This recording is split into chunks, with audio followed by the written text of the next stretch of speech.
Абақтағы активист шайлоого катышат. Депутат Надира Нарматова саясатчылардын декларациясын ачыктаган журналист-блогерлерге каршы чыкты. Коомдогу жана саясаттагы окуялар топтому менен чыгарылышты баштайм, саламатсызбы? Социалдык тармактарда белгисиз адамдар тарабынан өспүрүм балдардан тартып чоң кишилерге чейин аеосуз сабалып жатканы боюнча видеолор тарап жатат. Андан принцесса Дури деген сөздү угууга болот. Интернет колдонуучулар принцесса Дури наркотикалык заттардын түрлөрүн саткан уюм экенин, Кыргызстандын аймактарына тараганын айтышууда. Ал эми сабалгандар курьердик кызматты аткарбай койгондор.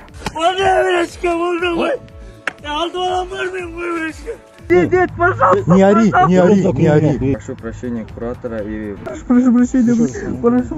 Бул окуя боюнча Ички иштер министрлиги ыкчам тергөө иштерин баштап, жарандарды сабап жаткан аталган уюмдун мүчөлөрүн кармады. 3 апрелде атайын операциянын негизинде 2001, 2000 жана 2004 жылы туулган жаш балдар кармалды. Учурда банги топтун башка мүчөлөрүнүн өздүктөрү такталып, атайын иш-чаралар өткөрүлүүдө. Ички иштер министрлигинин коопсуздук кызматы аталган топтун ишмердүүлүгүнөн жапа чеккен жарандарды милиция бөлүмүнө кайрылууга чакырат.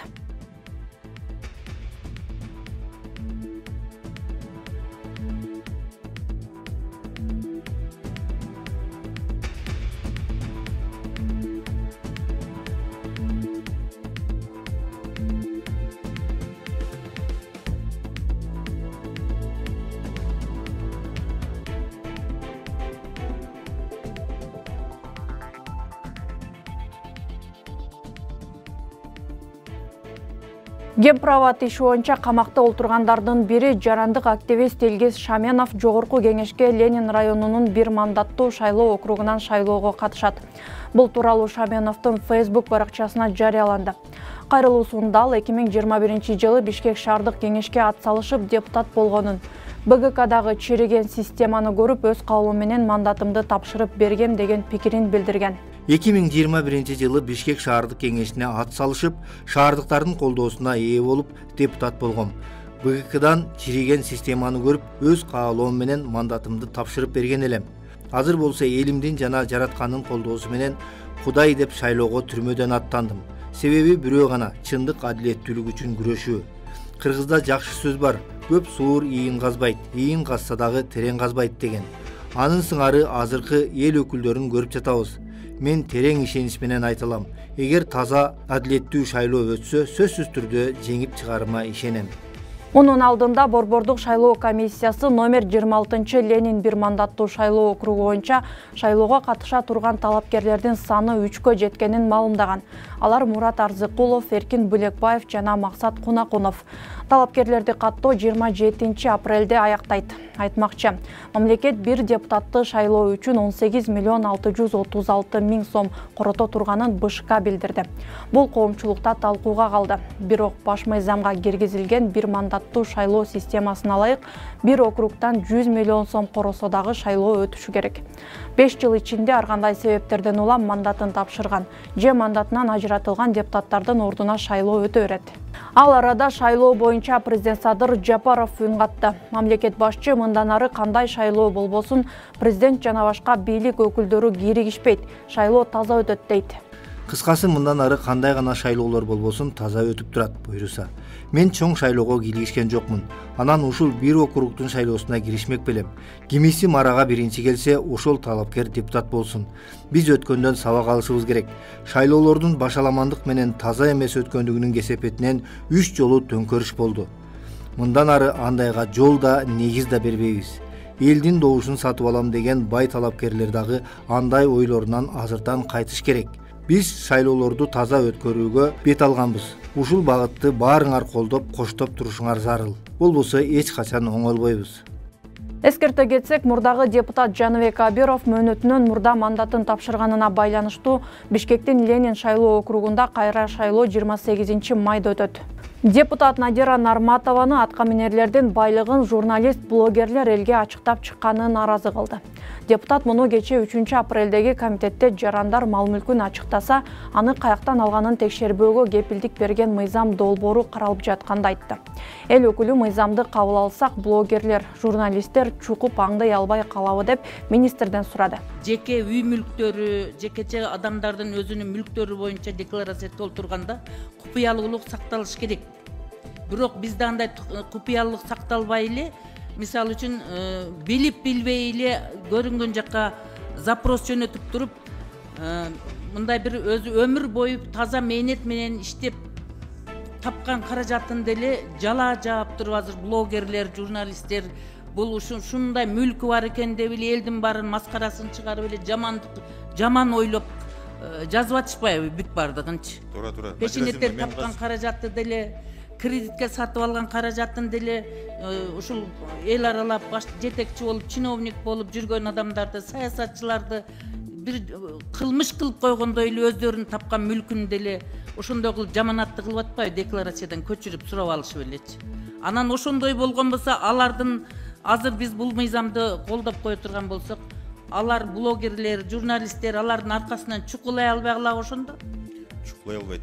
Ойлоп атам, биздин ушундай чукумайлар, пайламайлар, аңдымайлар, декларацияларды көтөрүп алып, чыгып ашкере кылып адамдардын жекече жашоосуна, жекече абийирине шек келтирген фактылар көп болуп атат да. Анан ошол эле мезгилде биздин жана монополисттерибиз дейбиз, байларыбызбы, акыркы 30 жылда чыккан жаңы байлар мүмкүн болушунча тапкан каражатынды сыртка алып чыгып кеткенге аракет кылып атышат. Туура. Мүмкүн болушунча сырттан мүлктөрдү сатып алганга, дүйнөнүн 4 бурчунан Европага чейин барып ошол жактан үй мүлктөрдү сатып алып, ишканаларды ошол жакка ачып, бизнесин ошол жакка көчүрүп кетип атат да, бизде чукуламай көп болгон үчүнчү. Мамлекеттик ишканаларда текшерет органдардагы ошол эле мезгилде биз кыргыздар бири-бирибизди чукулап рахаттанабыз. Бирөөдүн абийирин кетирип, тапкан акчасын, берекесини кетирсе, шунчалык өмүрү узарат, ден соолуктары жакшы болот да ошондой адамдардыкычы. Анан ошол эле мезгилде биз декларация толтуруп атабыз дагы, миллиардерлер томоягатка конуп атат, бар нерсесин декларацияда көрсөтпөйчү. Ошол эле мезгилде мыйзамдан сыйлап көрсөтүп койгон адамдардын шермендесин чыгарып өлтүрүп атасыңар. 30 жылдап, 40 жылдап иштеп тапкан бала чакасынын мүлкүнү бул ушундай экен деп урдап алдың деп жаманатты кылып, каяктан таптың муну деп. Кошумчалай кетсек, Борбор Азия мамлекеттеринин ичинен бир гана Кыргызстанда аткаминерлердин мүлкү тууралуу декларациялар жарыяланат. Бирок барыбыз билгендей, жыл аягында үрүп чыгаар ити жок аткаминерлер жайнап чыга келишет. Кыргыз чиновниктери акчасын, бар байлыгын тууган уругуна, жакындарынын намына каттатуу бекитүүнү көнүмүш адатка айланткан. Көз карандысыз ЖМКлардын анализинде декларацияларда берилген маалыматтар жыл сайын азайып бара жатат. Ал гана эмес, мамлекеттик кызматкерлердин декларациясын жабык кылуу аракеттери дагы бар экени айтылууда. Ногойбаев кетсин! Ногойбаев кетсин! Ногойбаев кетсин! Бишкек шаардык милициянын жетекчиси Азамат Ногойбаевдин отставкасын талап кылган кечээки митингден кийин акцияны уюштурган укук коргоочу Назгүл Турдубекованын Facebook баракчасын жабууга аракеттер жүрүп жатат. Бул тууралуу укук коргоочу өзү билдирди. Айтымында Бишкек шаардык ички иштер башкармалыгынын аппарат жетекчиси Улан Кубатбеков баракчаны блоктоо үчүн көрсөтмө берип жатат. Вот это видео посмотрите, это инструкция, чтобы вот этот сайт заблокировать. Если по вот этим последуйте действиями, эту ссылку можно заблокировать на месяц. Надо будет распространить и объяснить всем. Я всех попросил бы поактивнее обратить внимание и Эскерте кетсек, кечээ Назгүл Турдубекова баштаган активисттер өспүрүм кыздар тууралуу одоно билдирүү жасаган Бишкек шаардык ички иштер башкармалыгынын жетекчиси Азамат Ногойбаевди кызматтан кетишин талап кылып чыгышкан. Сиз Арча медиа редакциясы даярдаган жаңылыктар чыгарылышын көрүп жатасыз. Биздин YouTube каналга катталыңыз. Бизди Next TV телеканалынан көрүп жаткан болсоңуз, экранда көрсөтүлгөн QR код аркылуу катталсаңыз болот.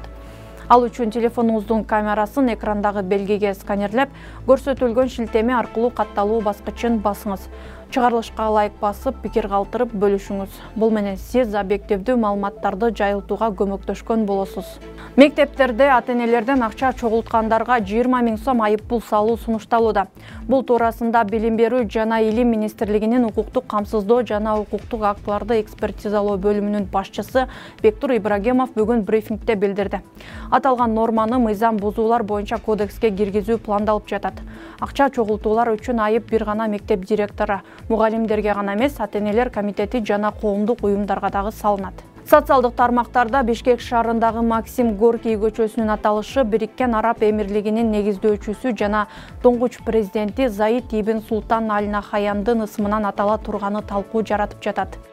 Кайсы ээрчими айтты экен, бул ысымга тилибиз дагы, дилибиз дагы кошулбайт. Көчө болобу, парк болобу өзүбүздүн эле Кыргызстандан чыккан мыктылардын атын коюш керек. Элмирбек Иманалиев, Сайырбек Ажыматов деген мыкты жигиттерибиз бар эмес беле? Кокус ушул дарекке бара жатып, таксинин айдоочусуна көчөнүн атын айтсаң, эмне сөгөсүң деп унаасына салбай коет го. Бишкек башкы архитектура басма сөз кызматынан билдиришкендей, учурда аталган маселе шаардык бийлик органдары тарабынан талкууланууда. Көчөнүн аталышын өзгөртүү маселесин комиссия карай элек деп билдиришти ведомстводан. Белгилей кетсек, Садыр Жапаров өткөн жылы Ысык Көл облусундагы Акшыйрак тоо кыркасындагы мөңгүгө Бириккен Араб Эмиратынын президенти Шейх Мухаммед бин Аль Нахаяндын ысымын ыйгарган. Сизге жардам берип коюңуздар. Чыгарылышты жакшы кабар менен жыйынтыктасак. Буга чейин өз үйүн президентке тааныштырып, видеого тарткан 5 жашар кыздын үй бүлөсүнө Садыр Жапаровдун демилгеси менен үй салына баштады. Видео нарындын Актал айылында тартылып, анда атасы каза болуп калган 5 жашар кыз урап бара жаткан үйүн көрсөтүп, президентке кайрылган болчу. Садыр Жапаров, биз жараксыз абалдабыз. Бул үй деген биз дагы ичине жан агат. Ушундай кабарлар менен чыгарылышты жыйынтыктайм, аман туруңуз.